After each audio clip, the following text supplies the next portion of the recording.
friends, I hope you are well. Welcome to my review of the Zephyrus G14. So let's give you a quick roundabout of the specs of this amazing machine. And yes, from the get-go, this is probably 95% a perfect laptop that I would highly recommend. But before we get to that, let's talk the specs. This is an AMD Ryzen 9 4900HS. It is the top performing CPU in the mobile market. I am not joking, it's much better. Let's have a look at the scores here than even the Intel brand. This Ryzen 9 is powerful. It starts at 3 GHz stock and it boosts to 4.2 GHz. It has 8 cores, 16 threads, and inside this model right here, it has the RTX 2060 Max-Q, so it is the mobile version of the RTX 2060. And what that actually means is that yes, you get to use NVIDIA's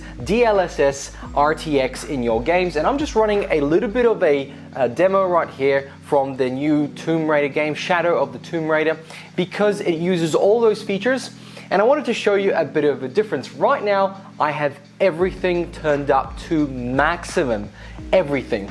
Right now, it's doing 27 frames to 35. I saw it jump up a bit. And if I were to turn off RTX, well, let's not spoil that just yet. We'll do that in a moment. It also has 16 gigabytes of RAM, 512 gigabyte M.2 SSD, and it only uses 45 TDP in actually running this. That's why the brick is so small. It comes in two colors, a white one and this dark gunmetal one. Straight away, I love the gunmetal, and I'm wondering if you can actually hear the way the fans are performing right now. Because when it does boost, when it does perform well, the fans kick in. So what does it have to capture the, I suppose, the heat? Well, it's got two exhaust fans right at the top and two on the sides and intakes on the bottom. And you might say, how is it taking air from the bottom? Well, when you lift up the actual screen up, it pushes the whole laptop up and creates a nice air gap between the bottom here. Next thing I really love about this is the very small bezels. And that really makes for a great viewing experience. This screen, this model comes with a 1440p screen. It has 60 Hz. Unfortunately, I would personally prefer a higher refresh rate monitor. But in this case, with the 2060, I don't actually expect to be playing first-person shooter games. Maybe I would be, and there is a 120 Hz version. However, it only comes with a 1650 Ti, which is a shame because that RTX 20 would have been very beautiful in here. But to say I will prefer the 1440p and playing 60 frame games on this at high quality, beautiful looking effects, and hopefully turning them down a little bit and turning off RTX to get that beautiful smooth 60 frames a second. Let's turn off DSSL and let's turn off RTX. Let's run that benchmark. The next thing I want to mention, and especially when doing this, was the touchpad. The touchpad is the best touchpad I have ever used on a Windows laptop, and I have to say, finally gotten to a point that I can say, yes, go ahead, use it. It functions well with your hands and you don't need an extra mouse. Now with the RTX off, we can see it's got 47 frames and everything else is maximum. There's a lot of stuff I could turn off to hit that 60 frames a second, but all I want to point out is that the RTX, it does use quite a bit of power, and especially making it from 40 frames fairly playable to something like 30 and 25, 22 at some point, and I had 19 when I turned a few other things on and off. Just note that this is an RTX AAA game experience, but also remember that this is at 1440p and some sections do get up to 50 and 60 frames. Now, while we're following down into here, the keyboard. Fantastic keyboard. I am very impressed with it. It is beautiful to type on. However, the lighting of it, it's not RGB, which means, well, it means you don't get exciting colors, but the backlight on this is really odd. Some buttons aren't quite lit up, some are, the other ones are a bit light, a bit too bright, a bit not bright enough. It feels a little bit janky and I'm a bit confused because otherwise this construction is fantastic. The magnesium alloy is beautiful. It keeps fingerprints off the laptop. and I'm really impressed with that. But I'm just concerned that the lighting of the keyboard underneath it is not as good. But with that in mind, the keyboard and everything else that's in it is absolutely fine, spot on, very good typing. I even typed up this review on it, and the large spacebar and the large row of Control-Alt and the actual Windows key I really like. I never thought I would, but I really like the size of it. It makes it easier to type on, and you don't miss the keys when you're supposed to do like a Control-V, Control-C, whatever shortcut you might be using. Works really, really well. Premiere is also something that I really enjoyed, but that's not because of RTX, it's actually because of AMD and the extra cores you get with this CPU. Let's have a look at some performance in Cinebench. As you can see, it is very impressive laptop, and comparably to any other Intel mobile machine, this is AMD's best step forward into taking over a big chunk of the mobile market from Intel. That's not to say Intel will not have something to throw back at AMD, but for now, I can recommend a high-end AMD machine. That's not to say there was low-end AMD machines, but finally there is a high-end AMD machine that is better than an Intel one. I am so impressed with that. On this side you have two standard USBs, a USB-C, a display port, a HDMI, and the power plug. Now, having the power plug there is a little bit annoying, it's a little bit bulky, but I understand why it's there. It's because of the exhaust side fans on both sides here, and that makes sense. You couldn't really put it anywhere else. One thing I want to also note is that you can charge this device with a USB-C on this side. But to note, you shouldn't be running your RTX 2060 when you do plug that in and charge. If you are going to run your 2060, you should use this power plug right here. Finishing off the top, we have two front-firing speakers, fantastic speakers. They don't go as loud as I wish, but they do the job, and you can certainly watch a movie in bed with this. I would say you probably wouldn't be watching this when you have a 3D printer going in the back. I did notice that being on at the same time as watching something on here, I couldn't quite make out what the characters were saying in most of the dialogue. Sound effects were all right, and it did have a clear bass in there, though it wasn't very powerful. Further on more, there is one thing that makes this laptop quite unique. Well, first of all, it has a power button, but this power button also has a fingerprint reader. When you tap your finger on it, it'll unlock it when you're at the Windows login screen. However, when you turn it on the first time, it will actually grab and hold that fingerprint in its memory, and then when it gets to the login screen, it will then smash it into the Windows and let you log in. Yes, that's right, you can just press it once as long as it reads your fingerprint properly. Sometimes, like any other fingerprint reader, is not as effective as, let's say, a password. Now, on the last item on the front here, let's do a little bit of a webcam test.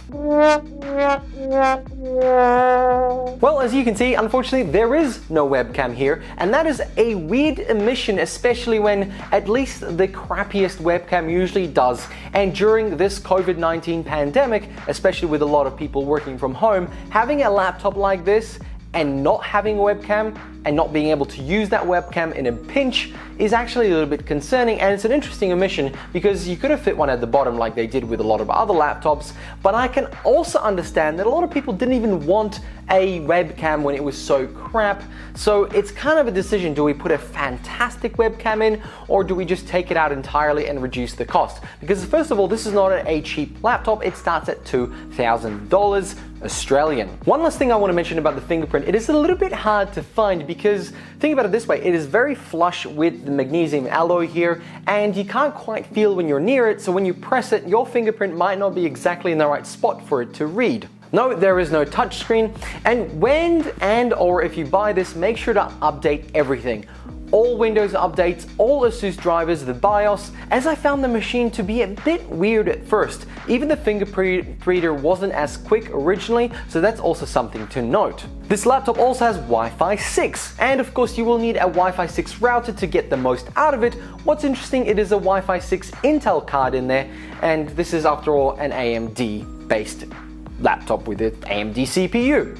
But they get the best of what you can, and that Intel Wi-Fi 6 card, it is currently very good. Now, in regards to that construction, the magnesium does keep fingerprints off, and it also means that this laptop is actually very, very well made. It is CNC routed, and it also has a honeycomb design inside to make it very strong.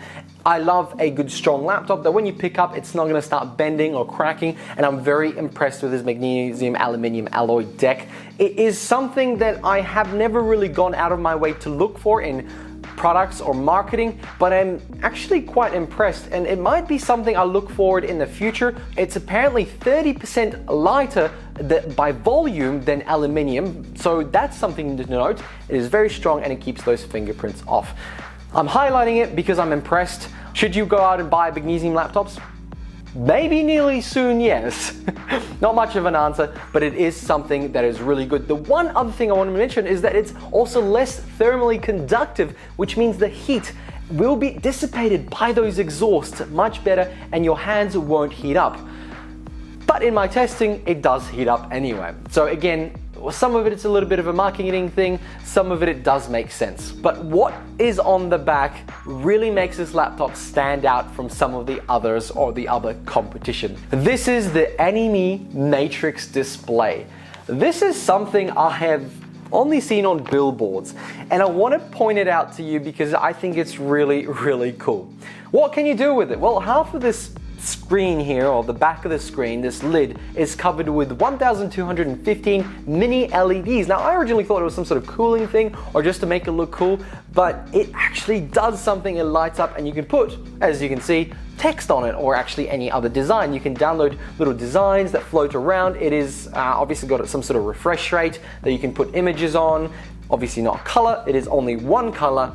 You can also put notifications on here. So if you have an email or if you get a message on your Android connected phone through Windows, they will be able to pop up here, and you can set it all up with the software that ASUS provides, including that fact that you can actually connect it to your phone and control a lot of the settings from your phone with the app that is included. Now, this app is also included on multiple ASUS ROG computers, so that's something to note. It's not exclusive to this, but it's really cool to see how well integrated everything is. So in regards to battery life, what can you expect from this lightweight machine? Well, first of all, good news everyone. I got about 8 hours of light to medium use non-gaming, and then if you game, you're gonna get about 3 to 4.